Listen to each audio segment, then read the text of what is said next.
So, nais kong ipakita ang isang video na nagawa na ganito rin ang pahayag.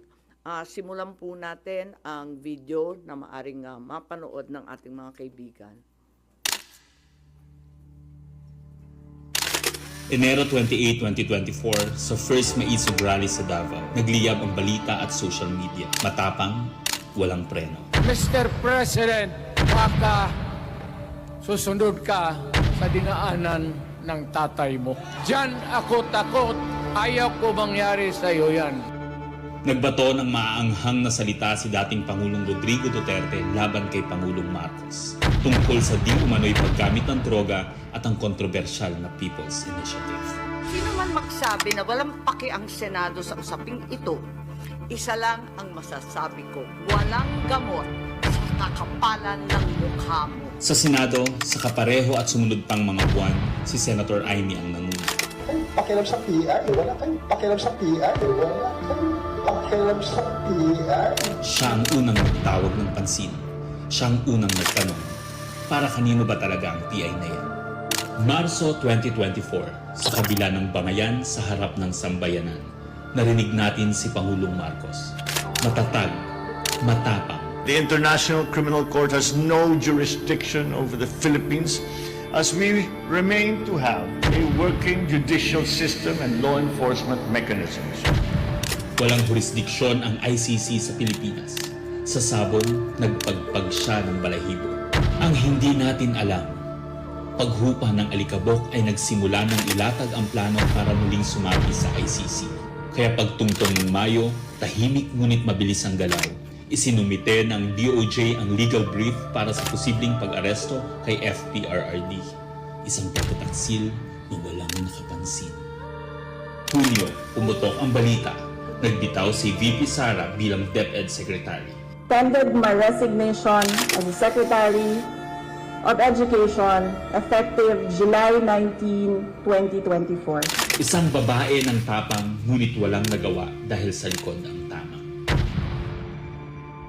Agosto, isinagawa ang unang Quadcom hearing laban kay FPRRD habang inuusig ng COA ang confidential funds ni VP.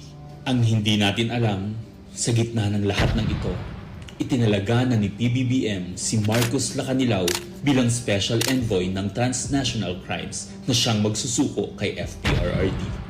At maluwag na rin pinapasok ng bansa ang mga tiga-ICC noong Oktubre. Walang bahid ng pagtutol, walang balak na ipagtanggol ang kapwa Pilipino. Nobyembre, nag-iba na ang ihip ng hangin. Matatag, matapang, walang bahid ng pag-aalinlangan. Narinig muli natin si Pangulong Marcos, ngunit iba na ang sinabi. If yun ang gugustuhin ni PRRD, hindi naman kami haharang doon sa mga ICC. Para tabunan ang galawan, pinaingay ang impeachment complaints laban kay VP Sara. The Office of the Secretary General will transmit the 2 impeachment complaints filed against Vice President Sara Duterte. Kahit pa nagkaroon ng INC rally noong Disyembre, naidiin pa rin ang impeachment sa Kongreso. Planado na rin ang pagpirma ng questionableng 2025 budget kahit bat-bat. Our favorite tuna? 555 tuna apretada! Ng anomalya. Enero 25, 2025, sinimulan na ang Oplan Tugis o Operation Pursuit, ang lihim na operasyon para hulihin si Duterte. Pagsampa ng Pebrero, nag-apply ng arrest warrant ang ICC prosecutor. Isang tahimik na pag-uusig habang tayo'y pinaiikot ng mga rally at press release. Marso, muling nilinlang ang bayan.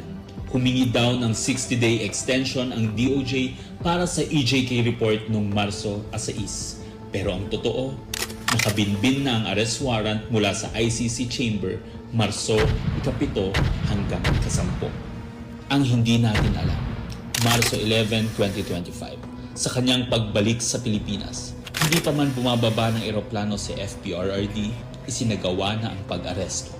Maingay ang paligid, magulo, pero ang dating Pangulo ay nanatiling kalmado.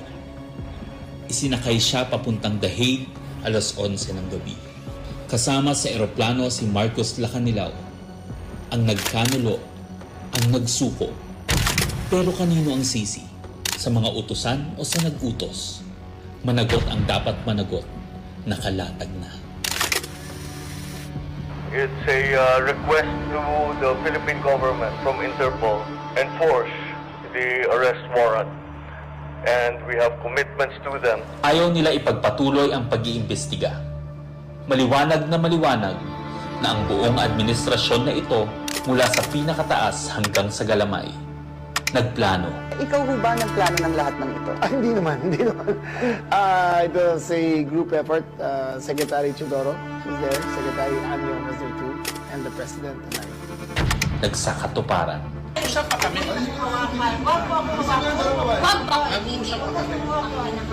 Kayo mga Wag mo hawakan yung nanay ko! Nagkagulo. Tayong magawa. Wala tayong magawa dahil mismo ang gobyerno.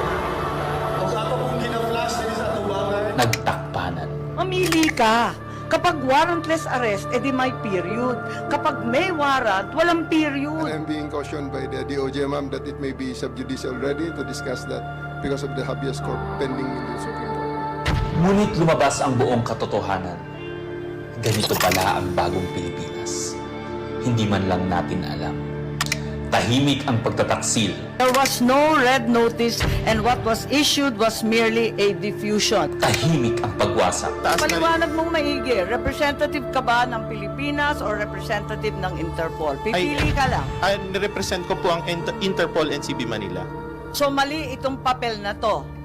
Harapan ang pagtalikod.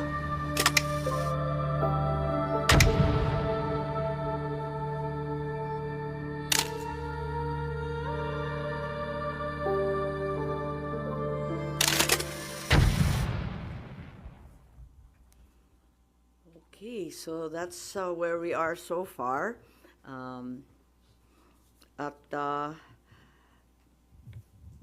Mahirap hindian ang sinasabi sa videong yan na may isang malawakang plano na may kinalaman sa politika at sa 2028.